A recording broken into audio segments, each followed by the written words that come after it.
Bonjour et bienvenue à l'EBCRS. Donc, content de vous voir encore une fois aujourd'hui ici.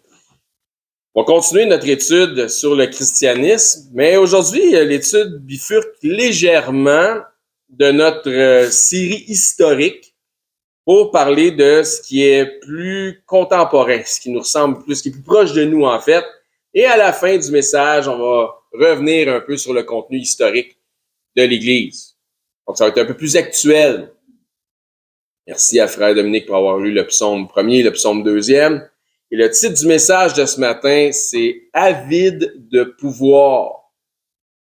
Et la lecture de ce matin, on va la trouver dans 1 Timothée, chapitre 2.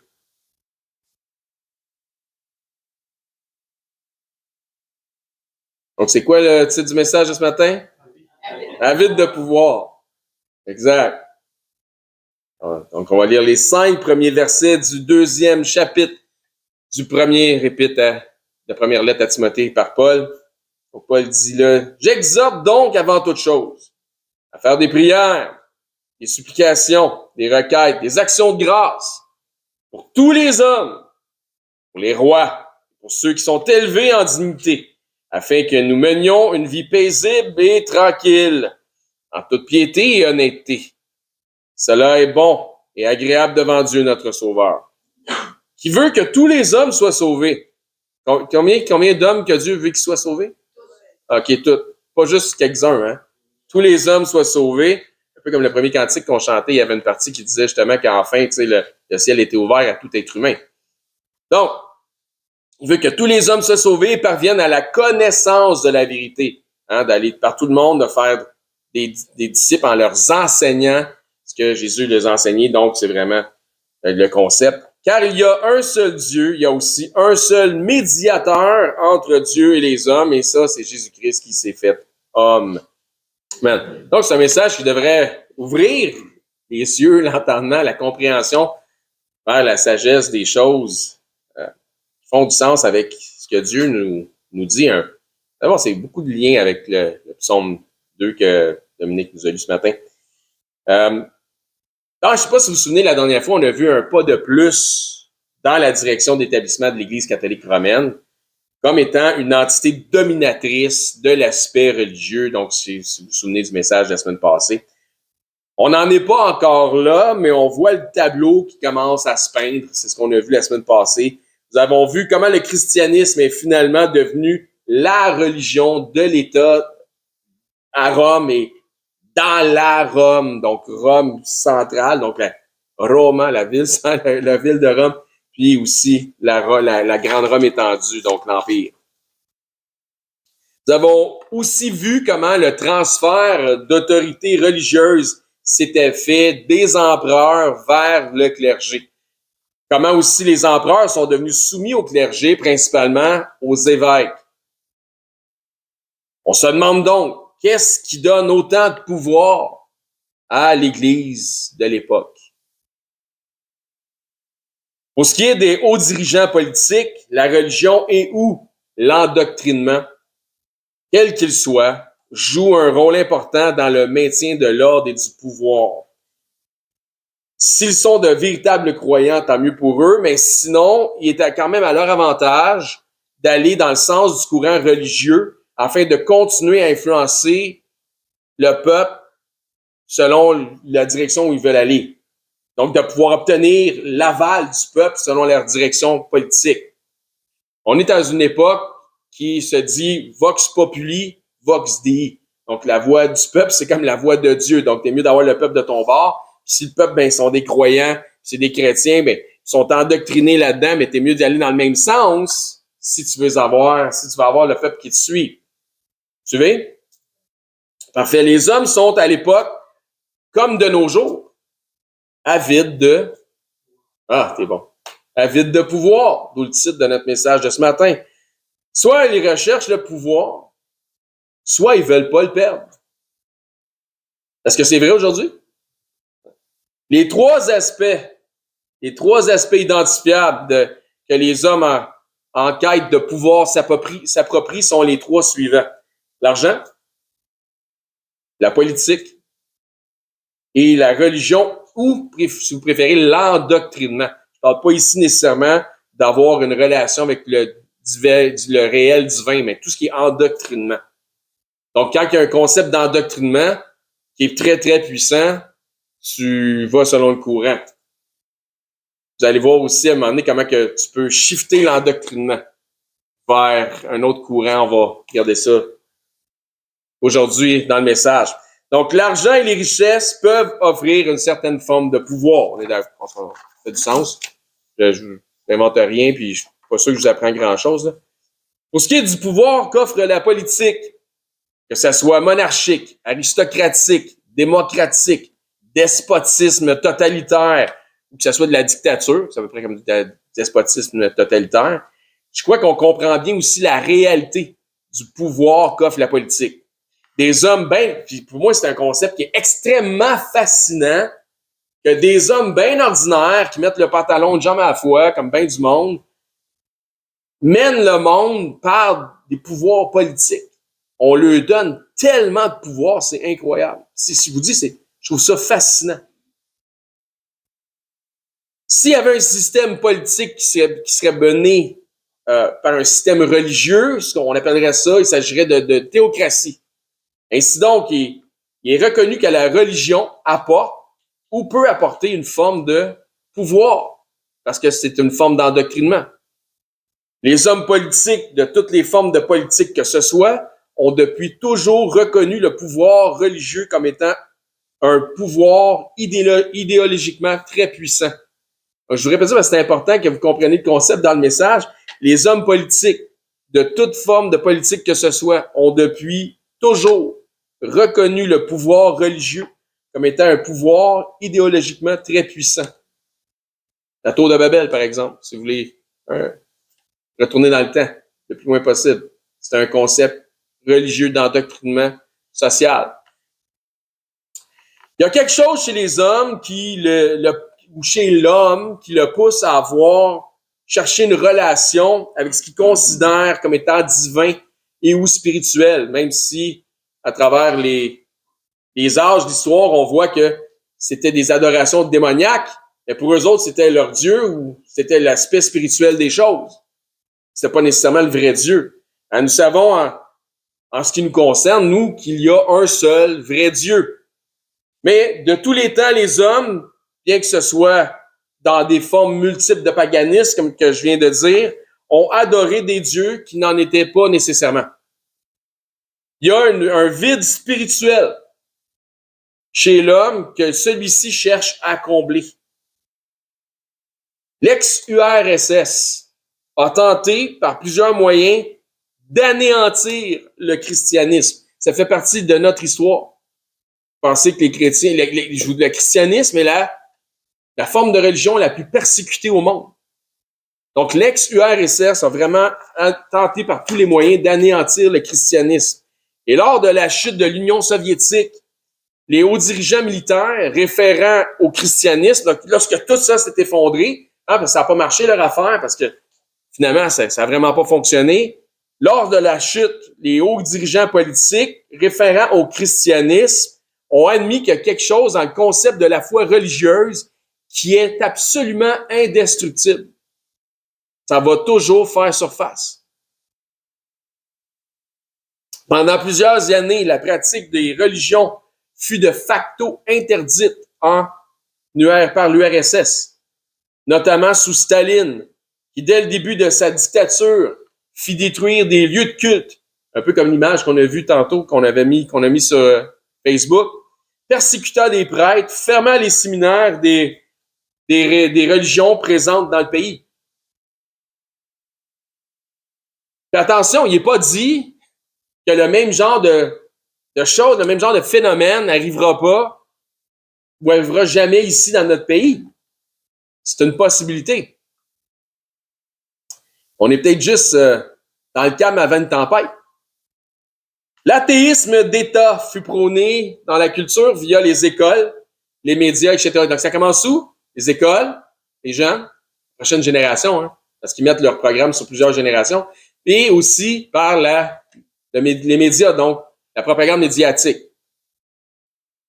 Et éventuellement, ce qu'ils ont fait, ils ont même créé un musée de l'athéisme soutenus par le parti de l'État, et ils en ont ouvert dans plusieurs villes.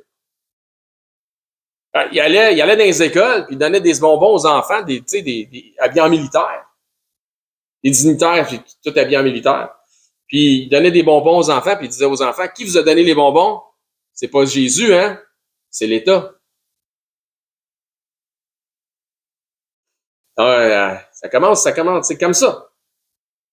Donc ainsi, l'ex-URSS est devenu le premier État à avoir comme objectif de son idéologie officielle l'élimination de la religion existante et la prévention de l'implantation future de la croyance religieuse. C'est vraiment l'éliminer dans le but d'établir l'athéisme d'État. Donc, le gnosticisme, que j'en ai vu tantôt, je le prononce peut-être pas bien, pas grave, personne ne va le retenir. Dans leur esprit eugéniste et marxiste, ils étaient convaincus que la religion, tenez-vous bien, abrutissait la classe ouvrière. Donc, si tu es un religieux, si tu crois en Dieu, si tu crois en Jésus, tu es un imbécile. Tu es un épais. Ton quotient est à près de 32. Tu es sur le bord d'être une bête. Fait que c'est juste les épais et les imbéciles qui croient en Dieu parce qu'eux autres, ils ne croient pas à la science. Ça vous sonne une cloche, hein? Incroyable. Ainsi, le régime politique voulant développer une industrie forte, parce que c'est important de faire des ladas et tout le monde ait le même char qui rouille, a imposé l'athéisme comme étant la religion d'État. Dans cet athéisme, l'État politique devient le Dieu à adorer au-dessus de tous les autres concepts religieux. Par une immense propagande médiatique, combinée aussi aux établissements scolaires, l'État cherche à maintenir un haut niveau de patriotisme. Je sais pas si, comme quoi, il n'y a rien de nouveau dans le fond sous le soleil. S'attaque à la jeunesse, à la prochaine génération, tu mets beaucoup de propagande médiatique, le monde s'écrase devant leur TV, regarde les nouvelles. Propagande, propagande, propagande. Une des manières d'obtenir un haut niveau de patriotisme est habituellement liée aux idéologies religieuses. Je ne sais pas si vous vous souvenez, qu'est-ce qu'on avait dit concernant Dioclétien, juste avant l'arrivée de Constantin Ier, il voulait revamper le patriotisme romain en forçant les gens à adorer certains dieux qui s'associaient à Rome. Et le christianisme était dans les jambes. Vous vous souvenez de ça? Donc, il n'y a rien de nouveau sur le soleil. Dans un nouveau monde où la pseudo-science semble annuler Dieu en prônant haut et fort que les récits bibliques de la Genèse à l'Apocalypse ne sont que des fables, l'athéisme doit prendre le pouvoir. Donc, la question est, comment donc conserver ce patriotisme militaire et industriel? Le but, là, c'est d'être fort militairement avec une richesse industrielle. Ça a-tu marché, la richesse industrielle? Pas bien, bien. Donc, la réponse, en faisant de l'État l'approvisionneur de toutes choses, aussi connu sous le terme du communisme. Un des problèmes découverts est qu'il est impossible d'y arriver sans imposer au peuple la crainte d'un ennemi potentiel qui peut être un envahisseur.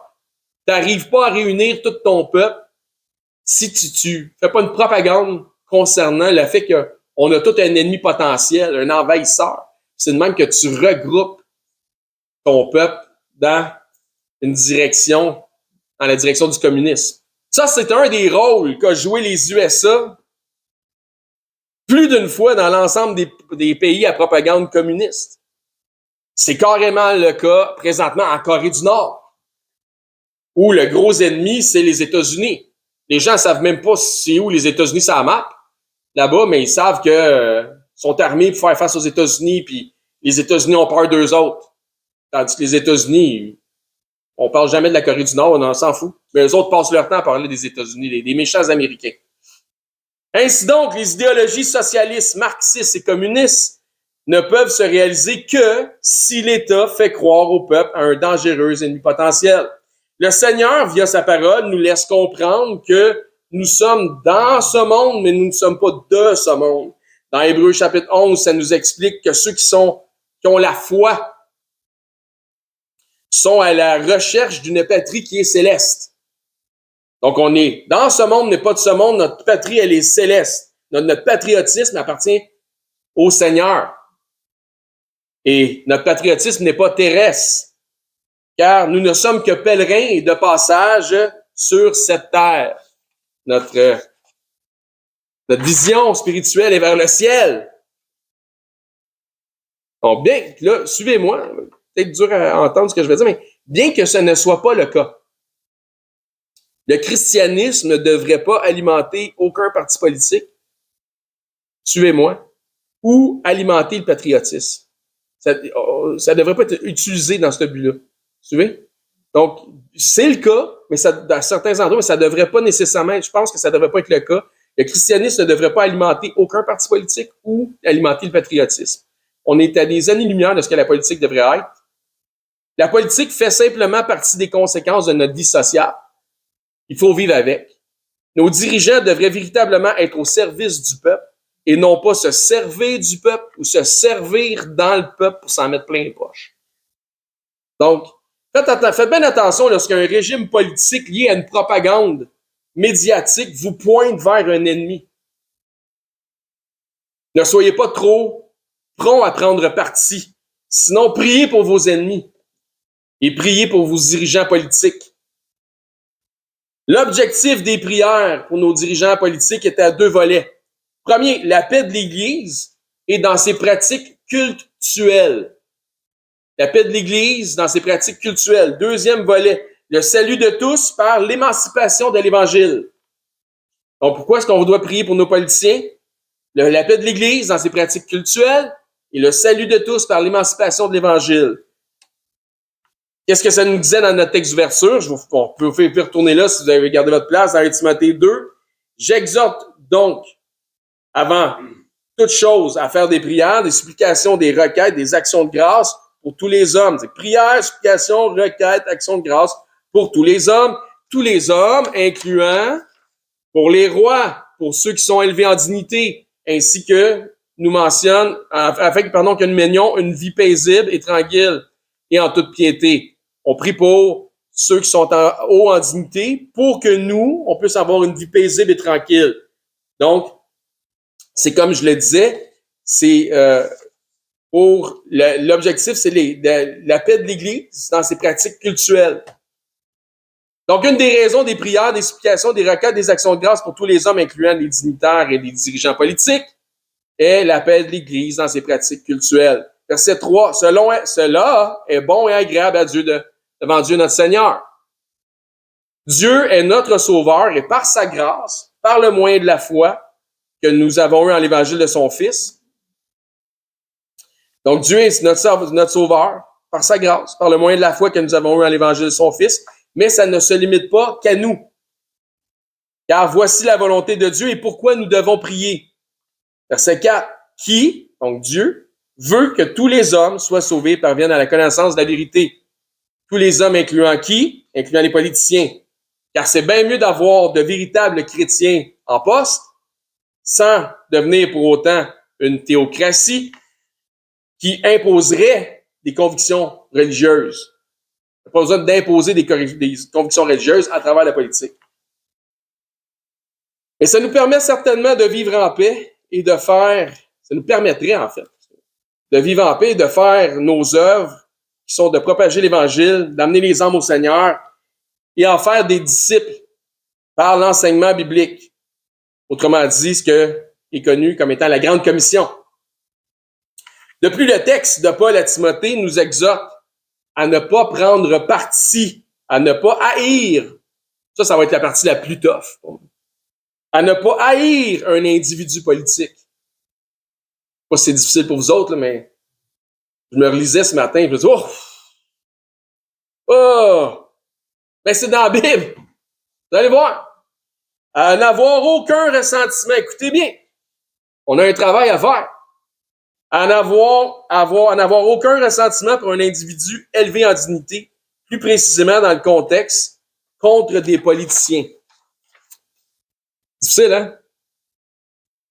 Nous sommes expressément exhortés à n'avoir aucune mauvaise pensée, aucune colère contre les politiciens, même les plus pourris de la gang. Puis il y en a des pourris, hein?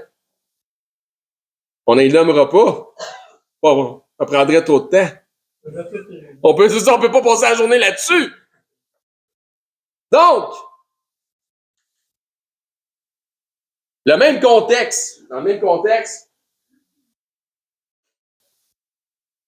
même contexte de prier que pour nos dirigeants politiques, Paul exhorte en disant au verset 8 dans 1 Timothée 2, « Je veux donc que les hommes prient en tout lieu, en élevant des mains pures, sans colère, ni mauvaise pensée. »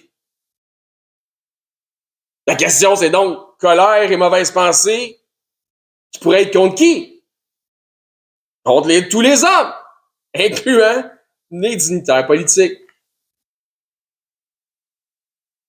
Oui, mais le prêcheur, qu'est-ce que tu dis là? C'est tous des pourris de la pire espèce. C'est des pas bons, c'est des pas fins, c'est des méchants. Nul n'est bon que Dieu seul. Autrement dit, nous sommes tous fautifs. Grâce à Dieu, donc grâce à Dieu, notre passé sans Christ, pour certains qui sont venus éventuellement à Christ, dans un âge plus avancé, c'est sûr, si tu as confessé Christ à 9 ans, c'est une autre affaire, mais si éventuellement, tu as vécu sans Christ, éventuellement, tu es venu à un certain âge en Jésus-Christ, ben, ce vécu-là, sans Christ, devrait être pire que notre vie actuelle. Avec Christ. Vrai? Ça devrait pas être, on devrait pas être pire depuis qu'on a Jésus-Christ dans notre vie que quand on l'avait pas avant. Ouais? OK, c'est pas. Je crois,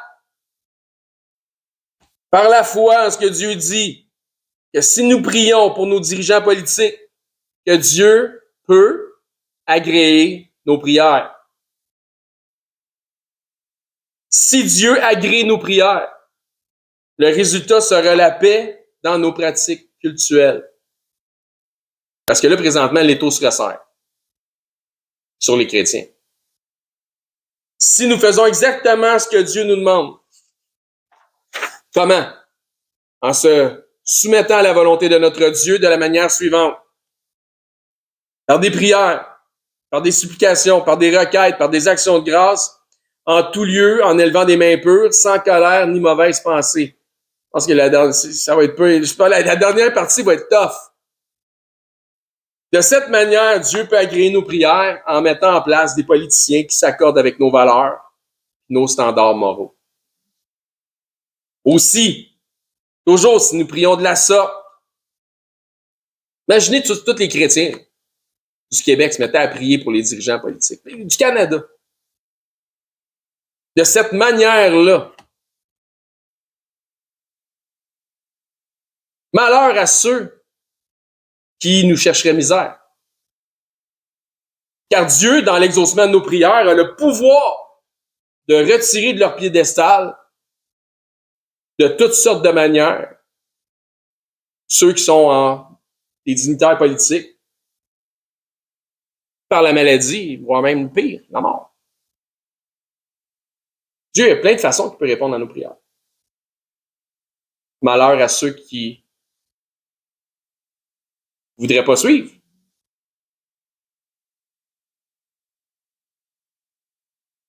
C'est pas souhaitable pour eux, mais si nous prions pour eux et qu'ils demeurent rebelles aux valeurs du Seigneur, si on prie pour eux et qu'ils demeurent rebelles aux valeurs du Seigneur, le Dieu qui a fait sortir son peuple d'Égypte par de grands prodiges et des miracles est le même Dieu que nous servons aujourd'hui. Pharaon n'a pas voulu se plier.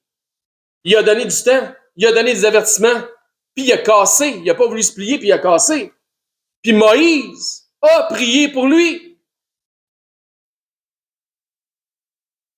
Encore une fois, c'est pas l'affaire de l'État ni de la politique de ce monde de forcer les gens vers un idéal religieux. Par contre, si Nous avons des élus en place qui privilégient les valeurs chrétiennes, donc un bon sens moral. Ce monde se porterait carrément mieux. Vous pouvez tourner dans Jean 19 si vous le voulez. On va aller faire un tour là bientôt. On ne devrait pas et nous ne devrions pas socialement imposer l'allégeance religieuse. Mais nos politiciens peuvent imposer par des lois, par des décrets, des standards moraux qui reflètent des valeurs chrétiennes. Pour le reste, c'est le mandat de l'Église en tant qu'institution globale. Autrement dit, en tant qu'institution globale, à travers chaque assemblée locale, c'est le mandat de l'Église. C'est notre mandat, selon le commandement de Christ, de faire des disciples de toutes les nations. Jean 19, 9. Jean 19, 9. Il, parlant de Ponce Pilate, rentra dans le prétoire et il dit à Jésus, « D'où es-tu? » Mais Jésus ne lui donna point de réponse. Pilate lui dit, « Est-ce à moi que tu ne parles pas? » « Hey, je te parle, réponds-moi. Comment t'oses-tu ne pas me répondre à moi? Ne sais-tu pas que j'ai quoi? Le pouvoir de te crucifier et que j'ai aussi quoi? Le pouvoir de te relâcher. C'est quoi le titre du message aujourd'hui? Avide de pouvoir. Jésus lui répondit, tu n'aurais sur moi aucun pouvoir s'il ne t'avait été donné d'en haut. C'est pourquoi celui qui me livre à toi commet un plus grand péché. Donc le pouvoir d'amener Jésus à la croix que Ponce Pilate avait naît d'une autorité plus haute que Ponce Pilate. Et voici, on voit ici que le pouvoir, de manière ou d'une autre, naît de la permissivité de Dieu. Savez-vous ce que ça prend pour imposer le communisme sur un peuple qui a des convictions et l'amener à l'athéisme, entre autres la persécution des croyants, là, ça c'est certain. Il faut détruire, sauf que d'une façon subtile, il faut détruire leur sens dévotionnel. Il faut détruire leur sens dévotionnel. Écoutez bien ça va être intéressant. Pour ce faire, les experts proposent de s'en prendre à l'aspect de la morale idéologique religieuse. Fait qu'imagine le christianisme là, qui a fait du bien à ton prochain, aime ton prochain comme toi-même, tu sais qu'il y a un bon sens moral. Il va falloir s'en prendre au sens moral de cette idéologie religieuse. Donc, vous les amenez à faire des compromis, petits compromis par petits compromis. Tu sais, quand le bien devient mal, puis le mal devient bien.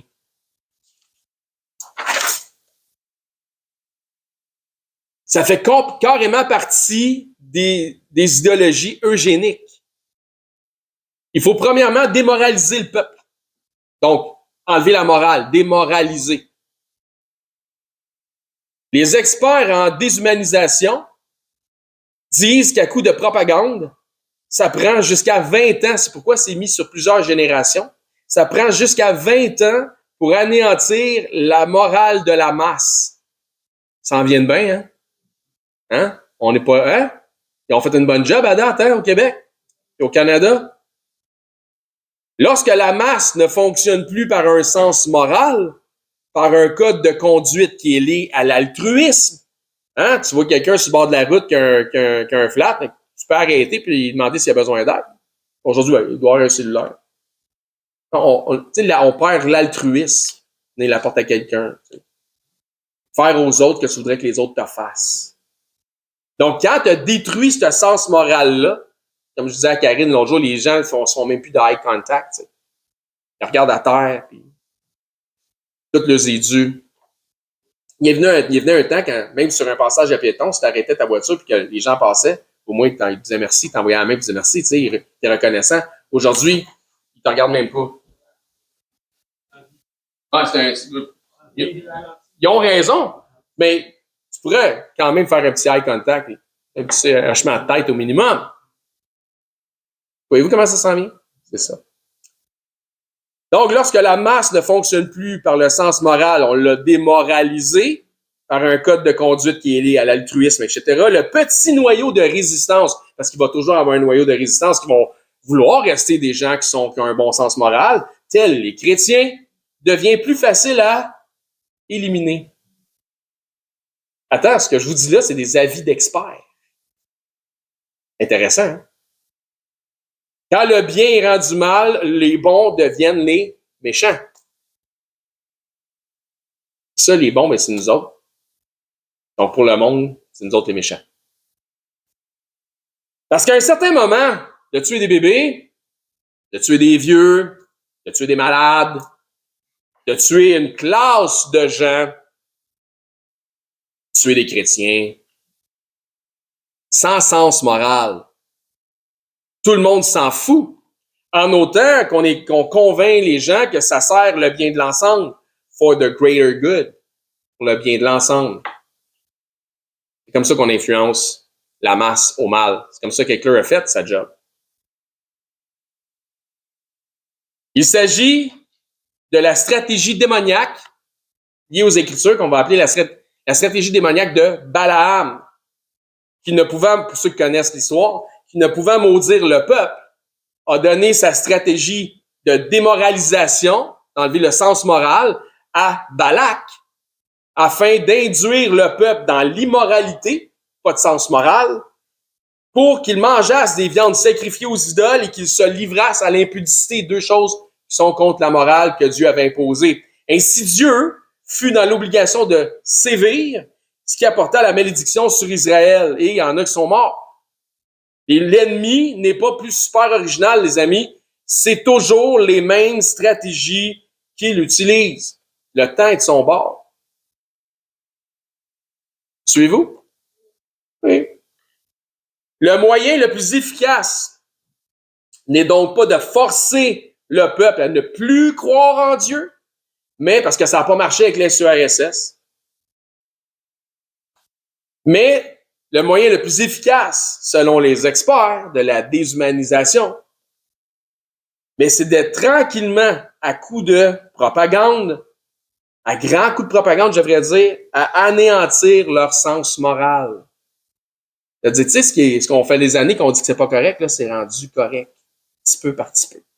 Juste un pouce, puis un pouce de plus, puis un pouce de plus, puis à un moment donné, ça devient le bras complet. Un petit compromis à la fois. Puis tu t'en rends pas compte.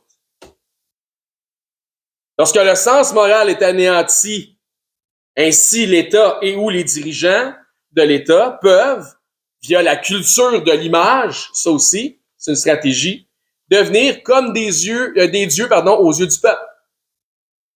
Lorsque le sens moral est anéanti, et qu'il n'y a plus de Dieu à adorer, les dirigeants politiques par la culture de l'image, donc c'est pas pour rien aujourd'hui, on va pas élire le meilleur, on va élire celui qui est plus charismatique. On est rendu dans la culture de l'image.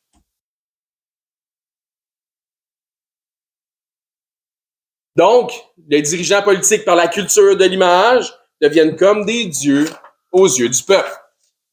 Exactement. Si on voulait voir une image de ça, la famille des Kim sont des dieux aux yeux du peuple nord-coréen.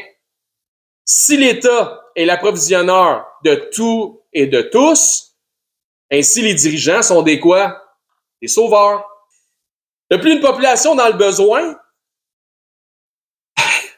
Écoutez ça, c'est fou là, ce que je vous dis. C'est complètement dément. Si l'État est l'approvisionneur de tout et de tous, ainsi les dirigeants politiques sont des sauveurs. Et de plus, pour qu'eux autres aient encore plus... C'est quoi c'est quoi le titre du message de ce matin? Avide de pouvoir. Enfin. De plus, pour ceux qui sont avides de pouvoir, pour les dirigeants, une population dans le besoin est beaucoup plus docile et contrôlable qu'une population qui est dans l'opulence. Donc, pensez-vous que les dirigeants politiques ont intérêt à ce que la masse soit riche et enrichie? Non. C'est pourquoi qu'on se fait taxer, puis surtaxer. Pourquoi? Pour être sûr qu'on reste le plus pauvre possible, qu'on court comme un chien après notre queue, pour pouvoir dépenser, faire rouler l'économie, mais sans trop s'enrichir. La réalité, c'est ça. Donc, Et je sais pas si vous le savez, l'agenda, on avait parlé dans notre série sur la création et l'évolution, c'est que l'agenda est pour 2030, selon le World Economic Forum, le Forum économique mondial. Vous ne posséderez rien et vous serez heureux.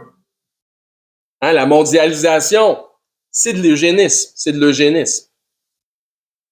Pourquoi? Parce que quand le monde, les gens, le peuple, la population sont dans le besoin, ils obéissent pour une bouchée de pain. Ils obéissent pour une bouchée. Je peux les faire n'importe quoi. Je vous explique tout ça afin que vous puissiez reconnaître les signes de ce qui est mal. Afin que vous puissiez comprendre pourquoi aujourd'hui ils appellent ce qui est bien mal et le mal bien. Parce qu'il y a un agenda.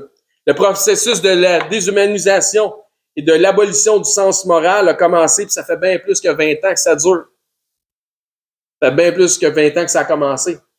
La preuve est que les chrétiens sont aujourd'hui, tristement, en recherche de divertissement. On a vu des vidéos, moi et Karine, cette semaine. Le monde qui postait ça sur leur page des chrétiens que j'ai sur Facebook, là, puis ils postaient des vidéos d'eux autres dans une assemblée. Là. Encore une fois, je regardais pas ça pas de son, mais là, j'avais compris que c'était une église. Quand j'ai mis du son, c'était des... Je veux pas un genre de cantique. C'était atroce. C'était atroce. Un party avec du monde qui swing partout. Ça avait pas de sens. Avec un stage, avec des lumières, puis du monde qui chante.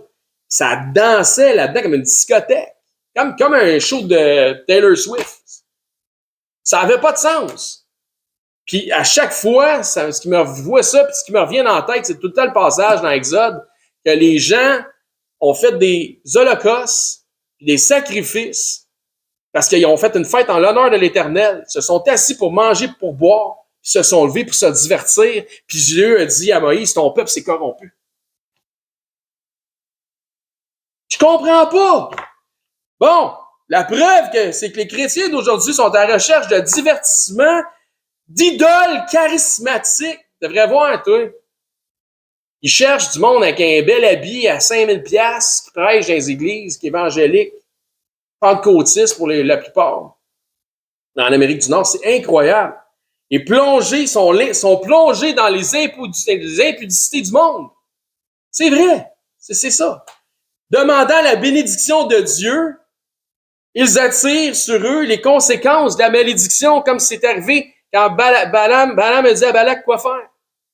Comme quand c'est arrivé quand ils sont allés pour faire adorer le veau d'or. Incroyable. Ne vous y trompez pas, on ne se moque pas de Dieu. Ce qu'un homme sème, il le récoltera aussi. Chrétiens et chrétiennes de l'EBCRS. Puis ceux qui nous écoutent en ligne, puis via tous les médias sociaux, ce qu'on peut essayer de se faire écouter, de se faire entendre. Ne tombez pas dans le piège de la propagande politico-médiatique.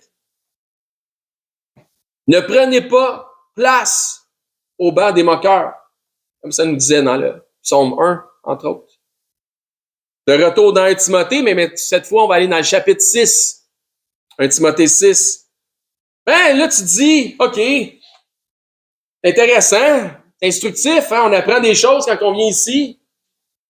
Mais qu'est-ce que ce message-là a à voir avec l'histoire de la chrétienté, ou ce qu'on en était plus après Constantin, la dernière fois, la suite de Constantin? L'objectif est de vous faire comprendre que vers la fin du 4e siècle, et par la suite, certains évêques de Rome s'étaient amourachés du pouvoir. De plus, les coffres des églises commençaient à se remplir par la part des fidèles. Donc, le pouvoir par l'obéissance des fidèles. Ben ça serait... Vous savez, tantôt, je vous ai dit, il y a 3 choses. Hein? L'argent, la politique, puis l'endoctrinement. L'argent, la politique, puis l'endoctrinement. OK? Donc, le pouvoir par l'obéissance des fidèles, ça serait quoi, ça? L'endoctrinement. Le pouvoir par les moyens financiers, parce que les coffres commencent à se remplir, ça serait quoi? L'argent. Et le pouvoir de la religion d'État, ça serait un pouvoir quoi? Politique. Donc, c'est toutes ces choses-là qui commençaient à rentrer dans l'Église à l'époque. Il y avait le pouvoir aussi de l'excommunication. Si tu ne fais pas les affaires correctes, on va te mettre dehors. Fait que tu vas vivre des conséquences. Le pouvoir via la soumission des dirigeants politiques. Hein, les dirigeants politiques, les empereurs s'étaient soumis au clergé. Un pouvoir politique, un pouvoir économique, un pouvoir. Voyez-vous, c'était avide de pouvoir. L'Église catholique romaine est devenue ce qu'elle est à cause de son avidité au pouvoir. Ce qui aboutit tout au même point, c'est comme un entonnoir, là. L'amour du pouvoir par l'amour de l'argent. L'amour du pouvoir par l'amour de l'argent. Dans 1 Timothée 6, 9. Mais ceux qui veulent s'enrichir, ce qu'on pourrait mettre là-dedans, l'institution de l'Église catholique romaine. Est-ce qu'on aurait tort de rentrer exactement dans cette catégorie-là? Mais ceux qui veulent s'enrichir tombent dans la tentation, dans le piège. Puis, juste pour votre gouverne, on aurait raison de les mettre dans la catégorie de ceux qui veulent s'enrichir, parce que c'est un État dans un État, puis ils ont leur propre étampe à pièce. Ils ont leur propre euro. Ceux qui veulent s'enrichir tombent dans la tentation, dans le piège et dans beaucoup de désirs insensés et pernicieux qui plongent les hommes dans quoi? Dans la ruine et dans la perdition. Car l'amour de l'argent est, et je vais corriger ce qui est là, c'est pas une racine, c'est la racine de tous les maux, de tout ce qui est mal est relié à un désir d'un pouvoir, de l'avidité du pouvoir. L'amour de l'argent est la racine de tous les maux et quelques-uns en étant possédés comme quand tu es possédé du diable, se sont égarés loin de la foi, loin de ce que Dieu dit et se sont jetés eux-mêmes dans bien des tourments. Pour toi, homme de Dieu, fuis ces choses et recherche la justice, la piété, la foi, la charité, la patience et la douceur. Cherchez premièrement le royaume de Dieu et sa justice.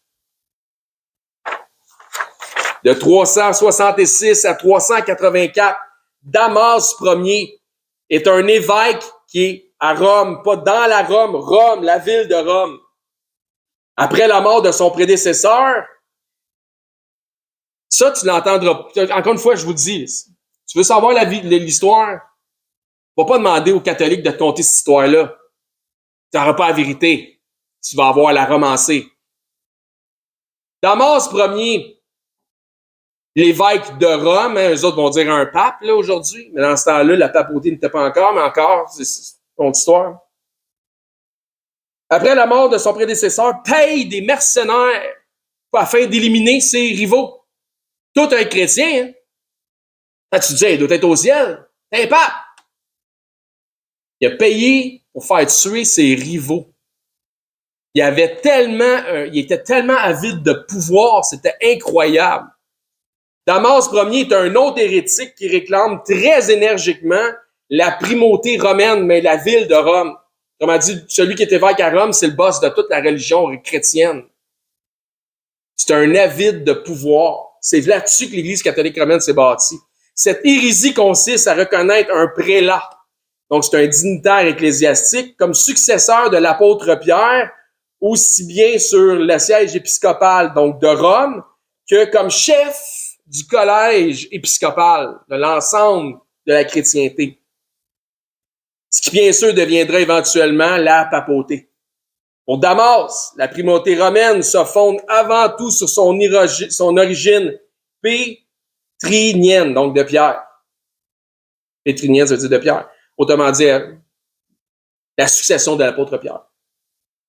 Et la promesse évangélique faite par Christ à l'apôtre Pierre. Pierre, tu es Pierre, sur cette pierre, je bâtirai mon église.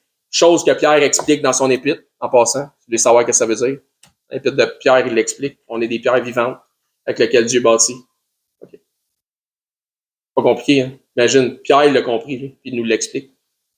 À la différence de Constantinople, donc qui est pas en Rome, dont la primauté repose plus vers le côté grec, la primauté repose sur des décisions synodales. J'y reviendrai. Cette conviction se traduit dans la plupart des décisions de Damas concernant la discipline ecclésiastique. Donc, Damas va faire beaucoup de discipline ecclésiastique. C'est le boss de l'Église. Mais c'est le boss de l'Église. C'est le même qui se voit. Ce dernier dénomme souvent Rome le siège apostolique et il est infatigable. C'est un infatigable promoteur de cette primauté romaine. Il tente d'affirmer et d'étendre celle-ci sur le plan juridictionnel. Donc, l'autorité romaine ecclésiastique sur le plan juridictionnel, donc politique.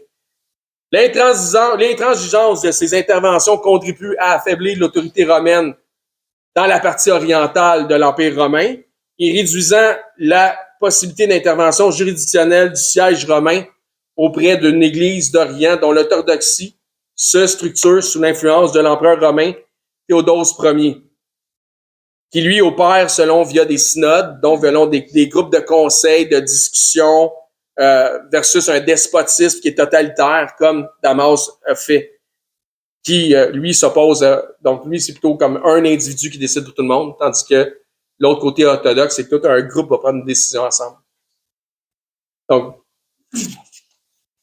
terminons ce message. On peut ainsi déjà voir la lueur d'une éventuelle division, avec ce que je viens de dire, là, entre l'Église centrale de Rome et l'Église grecque de l'Orient. Déjà le désaccord commence. Conclusion de notre message de ce matin.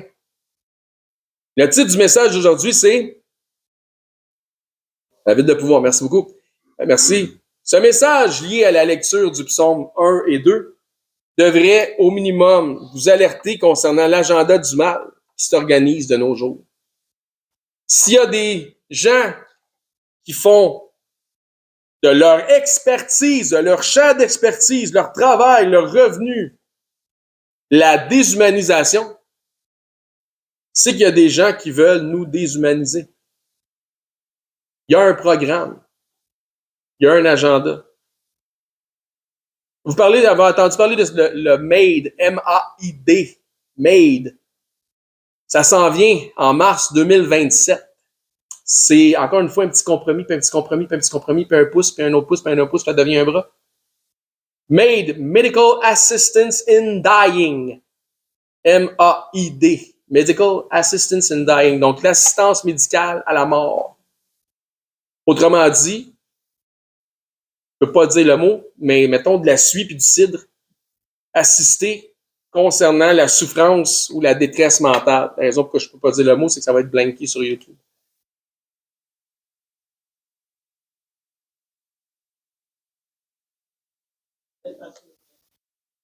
Tu parles de l'assistance médicale pour ceux qui sont malades. Oui, attends.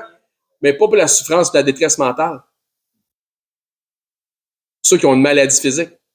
Là, on parle de souffrance puis de détresse mentale. Donc là, c'est plus juste une assistance médicale.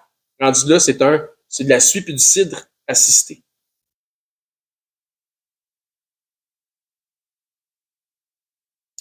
Pour les ados, tu sais, une jeune fille qui tombe enceinte à 14 ans, ça veut avoir un recours à une solution à long terme pour un problème à court terme. Elle n'a pas besoin d'avoir l'accord de ses parents. Ça va être la même affaire. Imaginez ça. Ton ado de 14 ans en pleine crise identitaire. On va t'aider, nous autres. Parce que pour voir quelqu'un, ça va te prendre 3 mois. Mais pour avoir une injection, ça va t'en prendre juste 2. Pour voir quelqu'un pour avoir de l'aide psychologique, t'en prends 3. Mais pour avoir les soins, c'est 2 mois et moins. T'as pas besoin d'avertir tes parents. Viens nous voir. On est des experts, des spécialistes, des professionnels. On retourne à Auschwitz. Mais là, la différence, c'est que les moutons vont se mettre en ligne à l'abattoir. Prions donc pour la direction de ce pays, que la direction de ce pays soit entre de bonnes mains. Et malheur à ceux qui ne voudront pas suivre si on fait ce que Dieu nous demande. Prions afin que nos valeurs de hauts standards moraux, selon ce que Dieu nous enseigne dans les Écritures, qui sont des valeurs altruistes, brillent dans ce pays. Bonjour, ici Éric, ancien et enseignant du ministère de l'EBCRS. J'aimerais d'abord vous remercier de vous intéresser à l'œuvre de notre ministère ainsi qu'à la chaîne sur laquelle on distribue notre matériel. Si, suite à une de nos prédications, vous réalisez que vous n'avez jamais fait du Seigneur Jésus le Seigneur de votre vie, le Sauveur de votre âme. Mais que vous réalisez aussi que vous avez vraiment besoin de vous tourner vers lui afin de sécuriser votre éternité. Je crois que ce segment de vidéo, s'adresse à vous, puisque la Bible nous déclare cette vérité. Dans 1 Timothée au chapitre 2, à partir du verset 3, ça nous dit que Dieu est notre Sauveur. Et que dans cette optique, Dieu souhaite que tous les hommes soient sauvés et que tous les hommes parviennent à la connaissance de la vérité. Et ça nous dit aussi, car il n'y a qu'un seul Dieu et un seul médiateur entre Dieu et les hommes, et c'est Jésus-Christ qui s'est lui-même fait homme. Et ça nous dit que Jésus-Christ s'est fait homme afin de lui-même se donner en rançon pour le rachat de tous.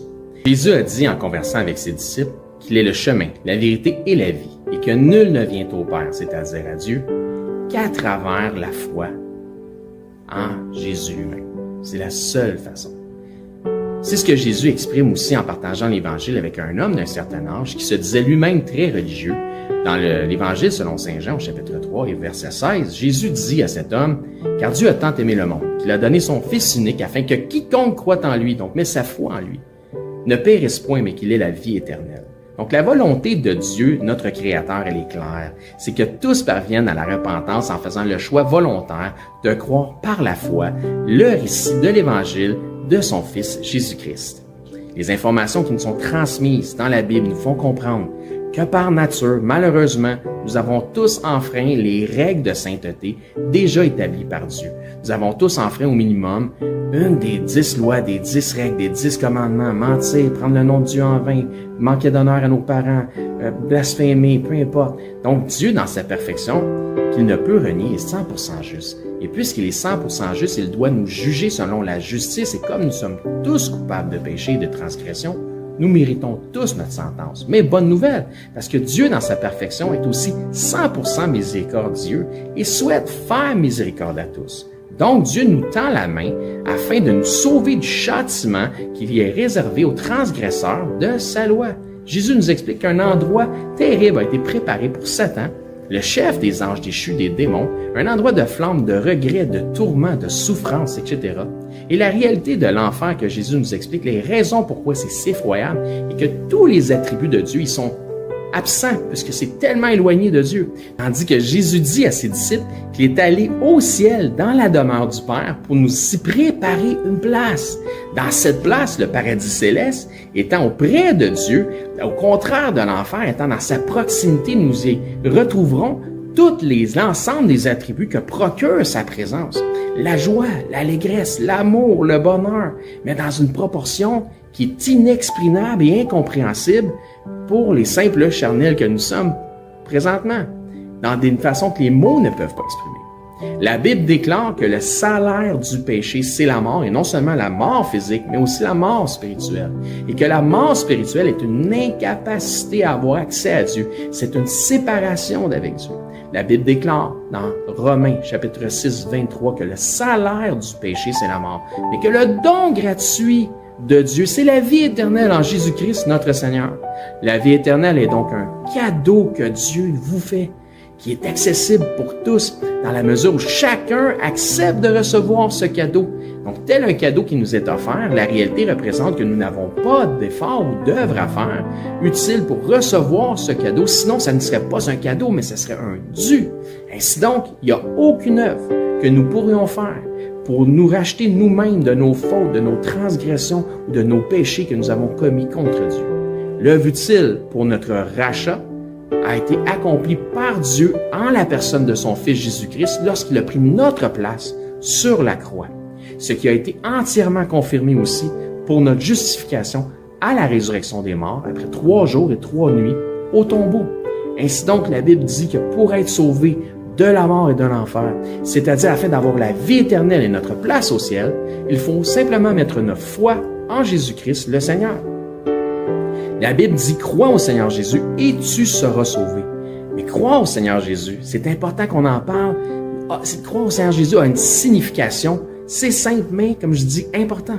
Cela signifie de croire par la foi dans le récit de l'Évangile de son Fils. Puisque la Bible dit que l'Évangile est la puissance de Dieu pour le salut de quiconque croit. Que dit donc cet Évangile, cette bonne nouvelle, puisque Évangile veut dire bonne nouvelle? Mais Romains, au chapitre 10, nous en parle justement à partir du verset 8. Ça nous dit que cette bonne nouvelle, cette parole, est près de toi, elle est dans ta bouche et dans ton cœur. Or, c'est la parole de foi que nous prêchons. Si tu confesses de ta bouche que Jésus est le Seigneur et que si tu crois dans ton cœur que Dieu l'a ressuscité des morts, tu seras sauvé. Ça nous explique ensuite, car c'est en croyant du cœur qu'on parvient à la justice et c'est en confessant de la bouche qu'on parvient au salut, selon ce que dit les Écritures. Quiconque croit en lui ne sera point confus. Il n'y a aucune différence pour quelque nation que ce soit juif ou grec, puisque tous ont un même Seigneur qui est riche pour tous ceux qui l'invoquent. Car quiconque invoquera le nom du Seigneur sera sauvé. Il ne s'agit donc pas de réciter une prière selon une formule toute faite qui fait la différence, mais bel et bien de mettre sa foi dans le Seigneur Jésus-Christ. Si vous croyez que Jésus-Christ, Dieu le Fils, le ressuscité, est Seigneur et que vous acceptez d'en faire le Seigneur de votre vie, ainsi il devient instantanément aussi le sauveur de votre âme. Si tel est votre cas, gloire à Dieu, vous faites maintenant partie de son troupeau. En tant que nouveau disciple, ce qui est important maintenant, c'est de vous trouver premièrement un enseignant qui enseigne la vérité de la parole de Dieu. Et joignez l'assemblée où cet enseignant œuvre afin d'avoir part à l'amour des frères et de la famille en Christ. Si pour nous vous êtes local, c'est-à-dire par exemple 2 heures de transport et moins, eh bien venez nous voir, ça va me faire un plaisir de vous recevoir et nous pourrons parfaire votre éducation spirituelle selon une saine doctrine des Écritures. Donc c'est là-dessus que je vous dis, soyez bénis et je l'espère, à bientôt.